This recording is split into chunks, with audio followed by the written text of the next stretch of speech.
Well, hello again everybody. So today we are upgrading the chain and sprockets on Ruby. Basically, I've put like 10,000 miles on this bike now, and the chain has worn to the end of its adjustment, and also the sprockets, which I will show you here. You can just see on the front sprocket we're starting to get a fair bit of wear there. They're starting to turn more into hooks than teeth. There is still a fair bit of use left in that, but I kind of figured, I can't adjust the chain anymore, so I might as well swap it all out in one go, both front and back sprockets and the chain.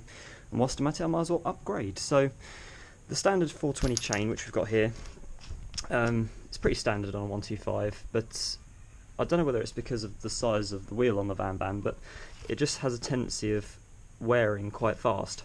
So I'll show you the new one. So this is a 520 chain, same sort of size that my 600 used. You can see the difference. I mean, look how small that is compared to the new one. So yeah, hopefully that should wear a little bit slower. Now, I'm already partway through the process, but what I'll do is I'll talk you guys through what I've done so far, and then we'll go from there. So, this is the same method for changing your chain sprockets normally, regardless of whether you're upgrading or just going to the standard sizings. But the first thing you want to do is take off the front sprocket cover, this thing here, and that is literally just 2 bolts. So if it's like that, you've just got 2 bolts, one at the bottom here and one at the top here, and they are, I believe, 8mm. So yeah, nice and easy. Now the next thing you want to do before you do anything else is take off this nut. Now that's on there basically bloody tight, so the best thing to do is, whilst you've still got everything together, hold your foot on the back brake, because that will keep the rear wheel locked and hold this in place. And then, if you've got access to one, I recommend using a breaker bar. And what is that? It's a 27mm socket to take that nut off. And then putting it back on again, same thing. Once we've got everything assembled, we're going to hold our foot on the back brake and use the breaker bar again just to tighten it up.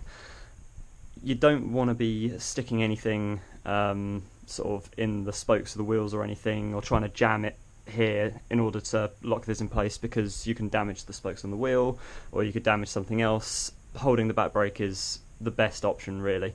And also make sure the engine's in neutral. You don't want to be, because you'll just be turning the engine over otherwise, and yeah, that's no good. So once you've got that loosened, next thing you're going to want to do is take the chain off. In the case of the 420 here, it was a I've lost it now, but it was just a little split link thing, the little clip ones, so I just popped that off and the chain came off quite nicely. If it's a rivet type like my new chain is, you probably will need to get an angle grinder or something and just cut that off basically. Right, moving on. So once you've done all of that, the next thing you want to do is take the rear brake lever off of the brake drum, this thing here. That's just a 10mm socket thing. You just undo that and pop that off, leave that down there a minute, and then really the next thing is just to undo the main shaft that goes through the wheel. What have I done with that? That is here.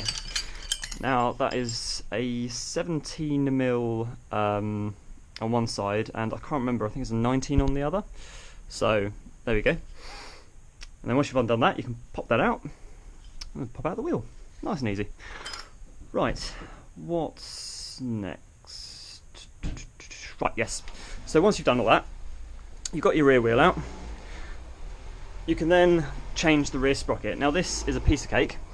It's just these 4 bolts, nuts, sorry. Take them off, the rear sprocket will come off, and you can then put the new one on. Now when you're doing this up, what you want to do is do it up in a diagonal pattern, similar to if you're putting a car wheel on.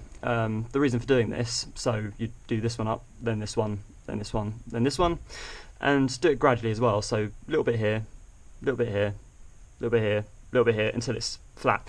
The reason for this is to make sure it's nice and flush against the rear hub. You don't want it to be at an angle or anything. And then once you've done all that, actually, that is a very good point. I have forgotten to see what the torque settings are, so I'm just going to pop you guys down a minute and then find out, because if you do have access to a torque wrench, which I do, it's a good idea to find out what the correct torque for these are and get it all done up properly, because one thing you don't want is those coming undone. Right, bear with me a second. Okay guys, here we go. So I've worked it out at about 64 Newton meters. These should be torqued up to. So got my torque wrench set, and these are 14mm nuts. So as I said before, I'm going to switch hands now. Right, so I'm going to do this one first. There we go. Now I'm going to go diagonally to the next one. Good. Right, I'll do this one.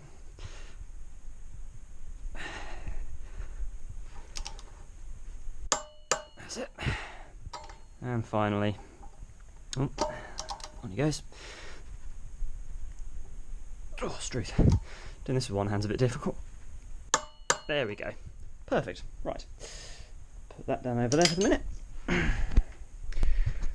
So, now, before I put all this back on the bike, I'll just show you some bits. So if I grab the original sprocket, now this is the fuel injected version, which has a 14 tooth front sprocket normally, and a 49 tooth rear. The carburetted model has a 51 tooth rear and a 15 tooth front. Now this is where it gets interesting. I wanted to go 14 at the front and 51 at the rear, to add 2 teeth to the rear to give it a little bit more acceleration rather than top speed, because as most people will know with this bike, the gearing is a little bit high. So I ordered the kit for the carburetted version, but with a 14 tooth sprocket, but I have no idea what gear ratio this is going to be in the end, because even though it's a 14 tooth front still, it's actually, I don't know if you guys can see this, quite a bit bigger than the original. Obviously everything's bigger, the chain as well, but so I don't know how much difference that's going to make, because I thought originally it was the amount of teeth that made the difference in the sizing of the sprocket. It's obviously more teeth, bigger sprocket, but apparently not necessarily the case, because then this is where it gets a little bit more confusing. You remember I said that my bike originally had a 49 tooth rear, and obviously the carburetted model has a 51. Well, the new rear sprocket is actually a 44 tooth rear. But again, if I put the original 49 tooth sprocket over the top, you can see it is considerably bigger. So what my actual gear ratio is going to be at the end of all this, I have no idea. But hey ho, trial and error. We'll put it all together, and because I mean, as I say, the front sprocket is a bit bigger as well, so I mean maybe the gear ratio won't actually have changed that much, but we'll see. We'll put it all together and we'll test it and see what happens.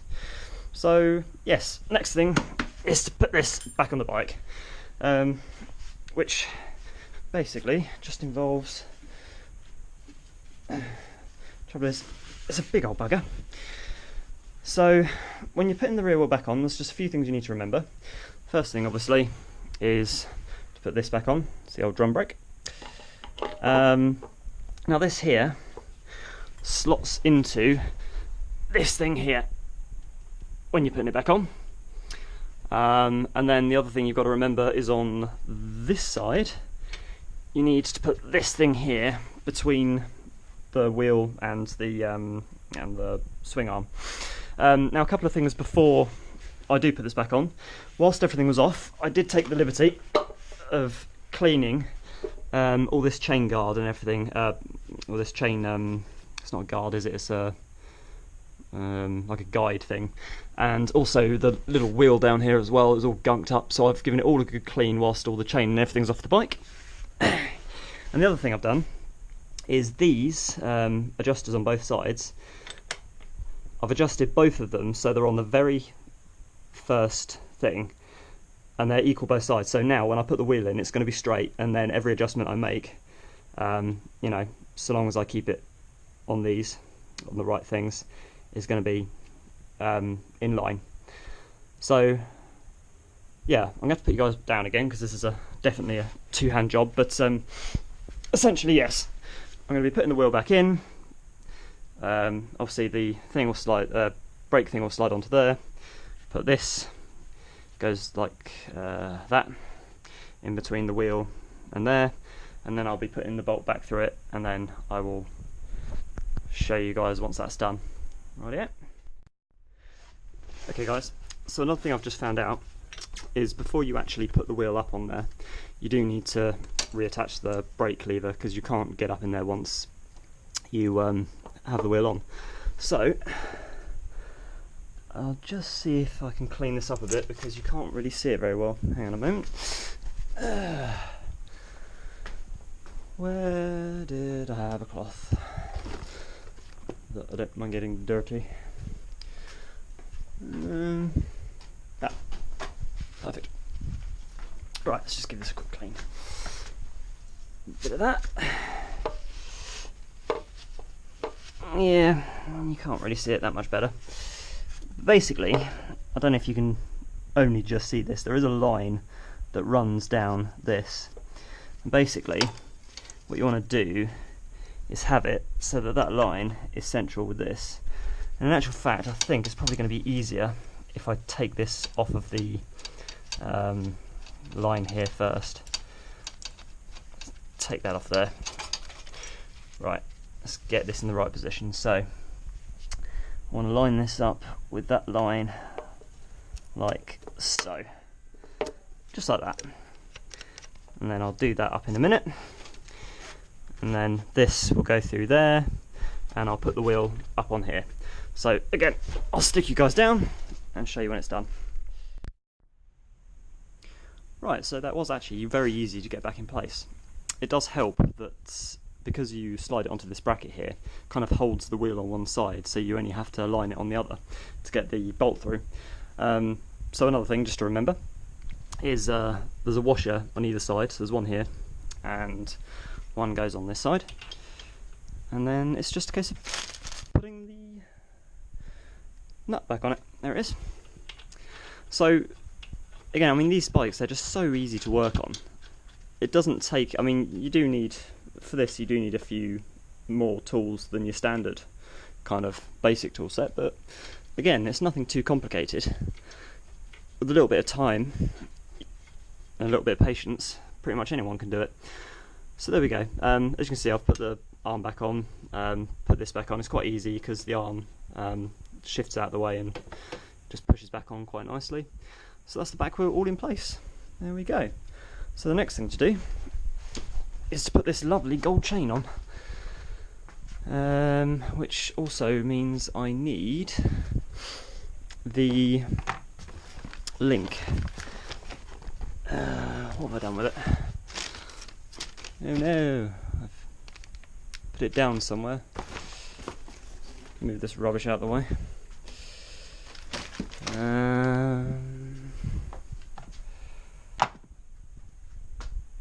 Right, bear with me again. Right, here we go, I found it. And contrary to what I thought, it's not actually a rivet type chain at all. It is actually a split link type, so that does make our lives a little bit easier for this install. The only thing is, so normally with the chains, with the connecting links, you should get some seals that you put on there before you put it through the chain, and then put on the other side before you put these links on. Now this didn't come with any. There's none in the packet, so I assume it's just because of the type of chain I've bought. But yeah, watch out for that. If you, when you do put these on, if they do come with those seals, do remember to put them on. as I say, I can only assume in this case that I don't actually need them, but there we go. So what we're going to do is I'm going to move this box over here and pop you on top so you can see what I'm doing. There you go. And then pop my gloves back on. Right, so what I'm going to do is stick this through that side of there. I'm still slightly surprised that that didn't come with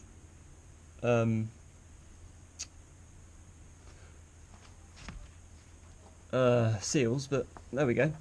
So then I'm going to pop that through the other side like that. Then there's this plate here which just goes over the top like that, and then finally what I want to do is grab some pliers, should do it. Pick your pliers back up again. I'm going to stick this.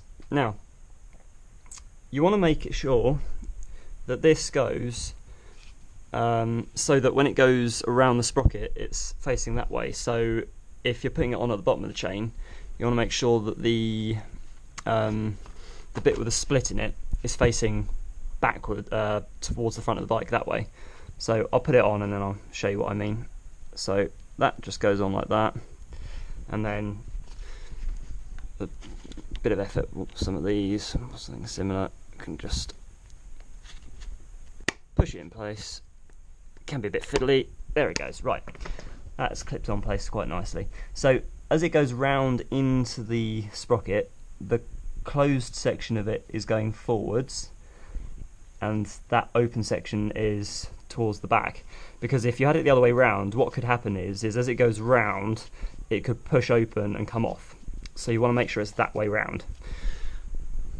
Okay, right, we are very nearly there. Before I do anything else, the last thing we want to do is tighten up this bolt here. Now we've got everything in place. We also need to adjust the rear brake, but hopefully it should function. No, I do actually need to tighten it up a bit, because obviously when I took the wheel off I loosened this right off. So let's see, is that enough? Can I step on the brake now? Nope. Okie dokie. We need to do that up properly before we can proceed. Never mind. It's all part of the fun.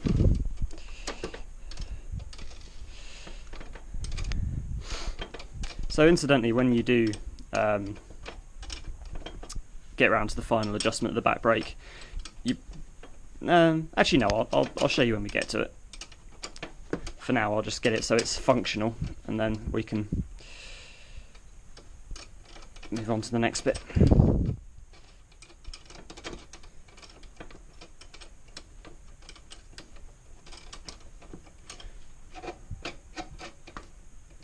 Right, should be loose as anything, but I should still be able to. Right. Okay, bear with me again, guys. Okay, there we go. So I've adjusted the brake so I can actually hold it on now, and I'm just going to use the brake bar again because I don't have a big enough torque thing to do this. So I'm just going to stick it on there, keep my foot firmly planted on the brake. I'm just going to do this up nice and tight, not too tight. You don't want to go mental on it because you don't want to break anything, but you just want to make sure that it ain't going to come off, is basically the idea. I think that should just about do it. Right, actually, tell you what, let's just re-stamp on that. Yeah, that's not going anywhere. Marvellous. Right, now I'm just going to loosen this back brake off a bit again, because we're going to do the final adjustment of the chain and the wheel. Right, so sure that's there. And then we need our 12mm spanner just to do the adjustment on these. Now, as you probably already know, when you're adjusting the slack in your chain, you want to do it equally. So if I do half a turn on this side, I want to do the same on the other side. And basically, we want to keep it so that it's on the same settings on both sides to keep the wheel straight. Hence why I've started right there, right on the last or first, whichever way you want to look at it, line. So I'm going to stick this on here. I'm going to do half, well, I'm going to do a full turn. So that's half, it's a full turn that side. I'm going to go around the other side and do the same. So that's half, that's full. I like to do it like this. I mean, obviously, ultimately, you look at the lines and make sure it's on the same line each side, but I like to do it in sort of like half or full turns as well, just to sort of help with that. So half, full,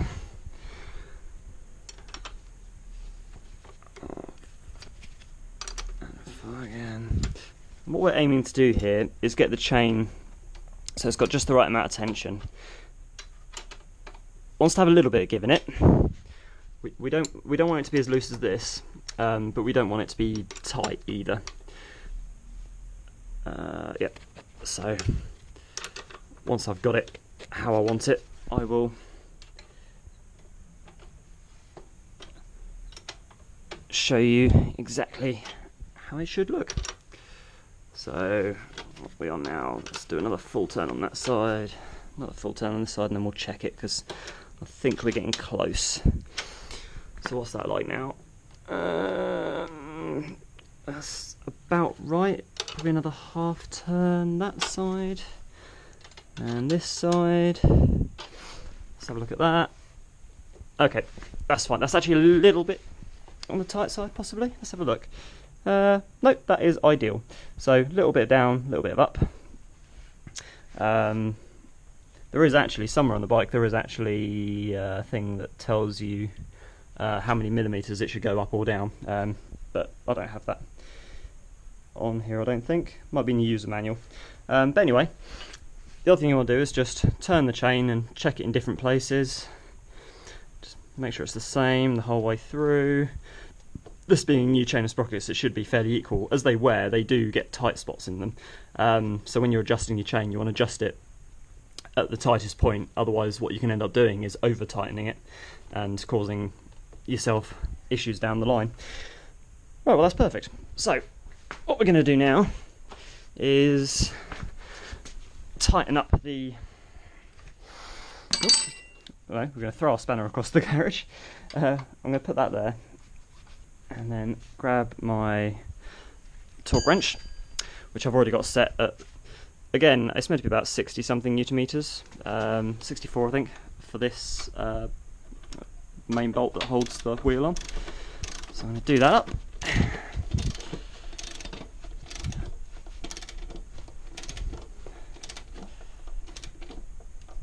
See, that's why I put the spanner on this side, because it rests against the stand there.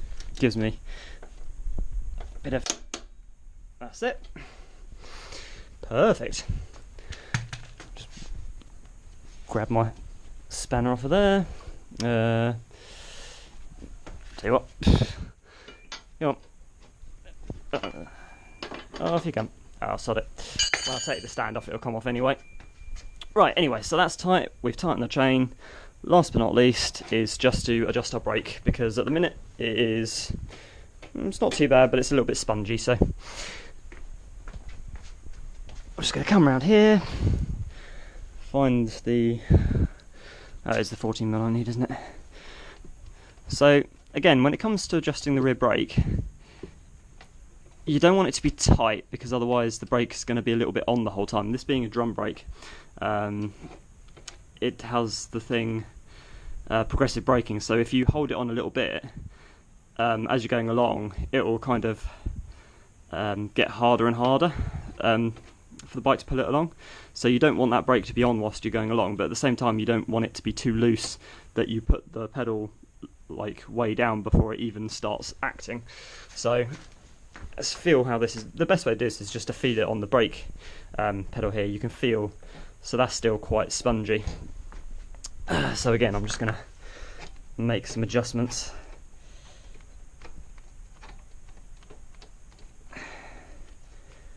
Right, let's see how we get on with that.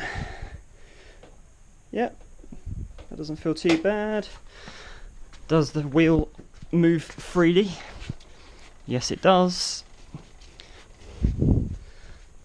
Let's just feel that again. Is it a bit spongy? No, quite happy with that. Good, right. So finally, all we need to do is just one last check of everything. I think that looks pretty good. Bit of the old gold bling. Yeah, so the last thing we need to do really is just to put the cover back on. Right, let's do that around that way. That seems to have fallen out there. That goes that way round, like that. I'll do it all one-handed so you can see.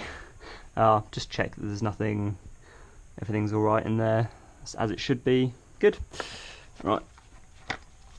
So, stick that back in there. As I said, that's a 8mm, which I do have somewhere around here. Amongst this mess of tools. There it is. Do that one up.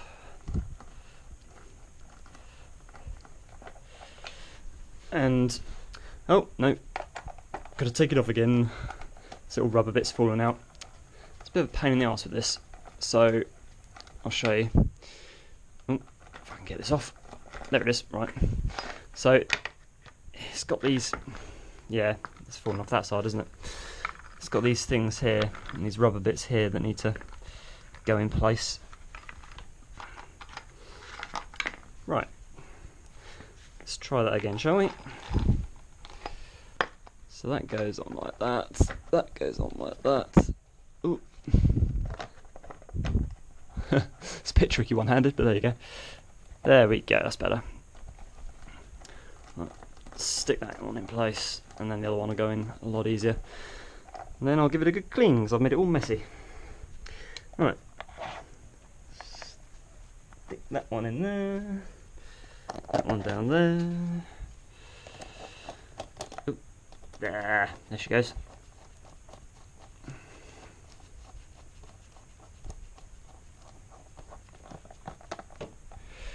Right, what have I done with that? There it is.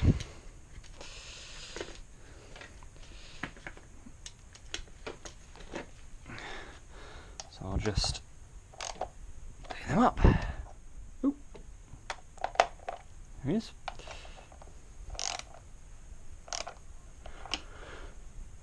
Right, there we have it, guys. There is only one more thing to do. And that is just to give this chain a little bit of a lube. I've got some stuff up here. Actually, I need to go buy some more chain lube, so that gives me a good excuse to go try this out. But I'll just give it a quick going over before I take it out.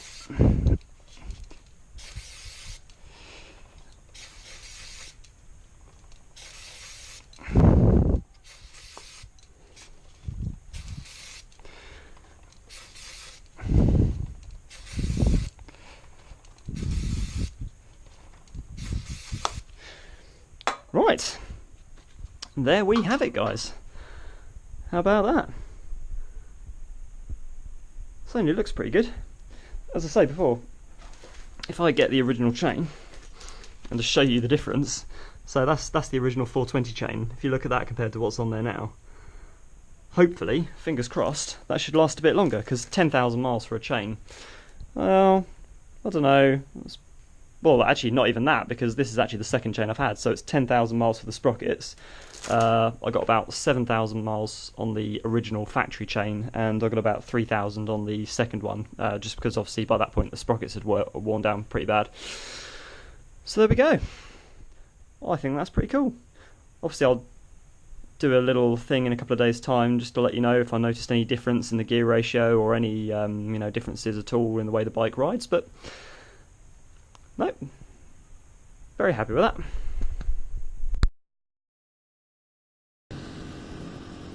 Right, so it's been a couple of days since I changed the chain of sprockets over.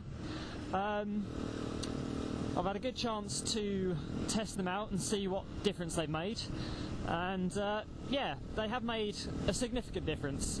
I am actually testing out several new things today.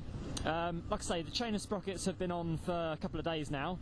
I've got a new motor vlogging setup, which I will be talking about in a future video quite soon, but I've only really set it up today, so I want to test it a little bit longer first before I do any sort of reviews or anything on it.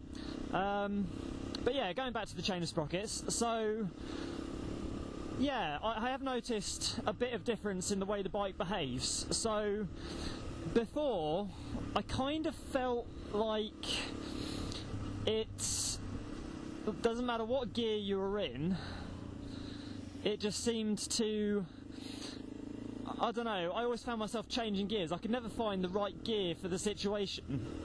It didn't seem to matter what gear it was in, it just felt wrong. Since changing to the upgraded chain of sprockets, it does feel a lot better. I still can't quite tell whether it's gone, whether the gearing's like sort of got higher or lower, but it's certainly become much more usable, so I'm guessing it must have gone slightly lower, but I don't feel like the engine's revving any higher to achieve the speeds, and I certainly haven't noticed any reduction in top speed either. If anything, I've actually noticed a slight increase in top speed, which made me initially think that maybe it's gone into a higher gearing. But then at the same time, it seems to pull a hell of a lot better in all of the gears, really. It seems to pull a lot better from standing, it pulls a lot better up hills and things like that. The trouble is, because I've changed the exhaust as well, it's not like when you just change the gearing on the standard bike, because I've already got a freer flowing exhaust on this. But yeah, what I can quite happily say is this combination of heavy duty chain sprockets with this gearing, with the GPR full exhaust and front pipe, makes for a very, very different bike to the one I bought. You know, when I first bought this, I mean, I knew what I was getting myself into, I knew what to expect because I'd had one of these before. But yeah, you know, and I was happy with it anyway. But I can happily say that what I've done to it so far has made a huge difference. It's such a good bike now. I mean, it's still only a 125. It still tops out at about 70, 75 if you're lucky. But it's fantastic. I absolutely love it. I really can't complain. Yeah, no, I definitely recommend, if you do have one of these, I definitely recommend upgrading to the 520 chain, just because the standard 428 pitch one, it just wears so quickly. And in comparison, you know, the bigger chain, I mean, this is the same size chain you find on the 600 sports bike, so, you know, a little 125 engine's not going to wear it out too quickly with any luck. And also, because the sprockets are a bit bigger, the front sprocket's bigger as well, the chain's not going round such a tight circle at the front, so, you know, hopefully that'll reduce wear a little bit as well. I did do a little bit of research into why my chain didn't come with the seals, with the O-rings, and it seems to be that you can get, I mean, I didn't realise this, I must admit, I've always had O-ring chains, or X-ring chains, but apparently you can get chains, like non-O-ring chains. I mean, it still seems a bit weird to me that there isn't some sort of seal there, but whatever. I mean, we'll see how long it lasts. It doesn't matter too much. I mean, the whole kit only costs £70 for both the sprockets and the chain, which, you know, isn't too bad a price, really. So, yeah, we'll see how that goes. I mean, I'll give you guys an update further down the line, let you know how long it lasted and all that kind of stuff, but that's obviously not going to be for quite a while, so for now, yeah, for now I'm very happy. So yeah, that'll do for this video. There will be more modifications coming up. I'm not sure quite how soon yet, because obviously, you know, I've got to be careful not to spend too much money on the bike. I do have other commitments as well, but there will be other stuff. In the meantime, there will of course be more moto vlogs. I'm hoping to do a couple more reviews soon as well. We are getting out of season now, the weather is getting shittier, but I do still have a few planned, so look out for those. And yeah, for now, if you did like this video, do please give it a like. If you haven't already, please do subscribe to the channel. I'm trying to get to 1,000 subs. Getting there slowly but surely.